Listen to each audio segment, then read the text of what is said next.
now we're going to move away from DC and all the way back to Mountain View and Seattle with a former Googler, the woman behind the original Webmaster Central. Please welcome up Vanessa Fox. So everybody, we have these things in a pub and you're all drunk and it's awesome and that's so much better. But so since we're on the pub today, we're going to find out the meaning of life. I checked Google first. The meaning of life, of course, they say it's 42, which used to be really awesome, but now with the movie coming out, you know, a few years ago, everyone knows the answer is 42. If you do the Flickr search, you see that it's old hat, so we're not cool anymore to know that the answer is 42. But they also think the meaning of life is Google.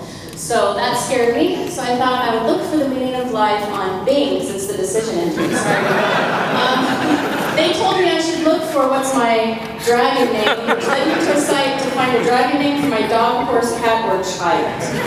That was very disturbing. I thought perhaps instead I would try Yahoo, another search engine. It told me to find the meaning of life on these three places in this order. And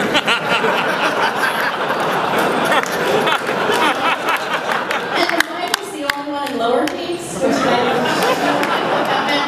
So I went to Twitter first, and it actually pointed me to Facebook. So I thought, okay, and the meaning of life is Robert Pattinson looks like a foot of Twilight thing. I didn't think this was really leading me in the direction I had been looking for, so I thought I'd do another search on Facebook, what's the meaning of life? It told me to go to YouTube. Back to Google, right? The number 2 search engine is YouTube. This is what YouTube said the meaning of life was. This actually disturbed me maybe just as much as Robert Pattinson. This looks like a foot. So I didn't learn the meaning of life, but what I did learn was that people are crazy on the internet.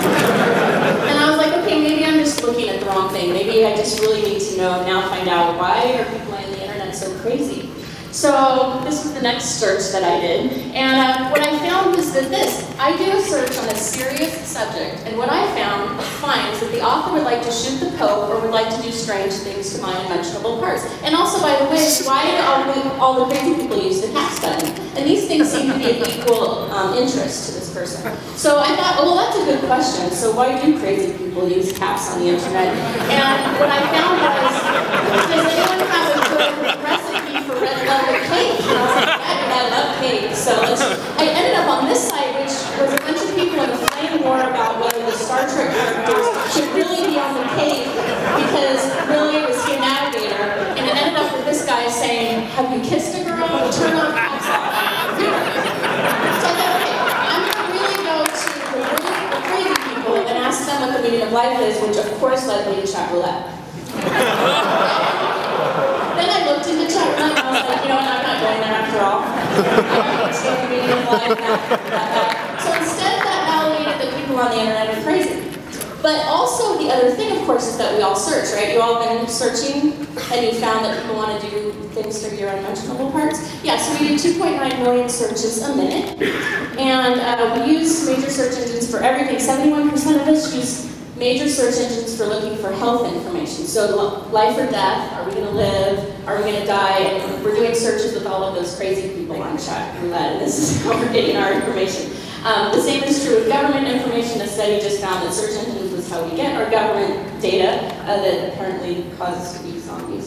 So that's a little bit scary. We used to use the library to get information, but it turns out that these days, that only 13% of people use the library as a place to find information. 58% use it to look for reference books, except 65% use it to go on the internet where all the crazy people are. So there was a Slate article that talked about this, that we really like to seek and search, and when we do that, it causes the chemicals in our brain to mimic the state that we're in when we're on cocaine.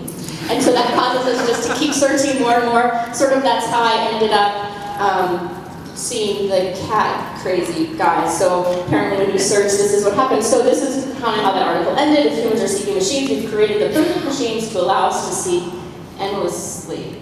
So what does that mean, right? So some other experts have looked into it and said, okay, we don't get really good search results. But the reason we don't is because most of the queries we do are a single word. So it's our own fault. It's all your guys' fault. You ended up with the crazy people because you just didn't know how to search correctly.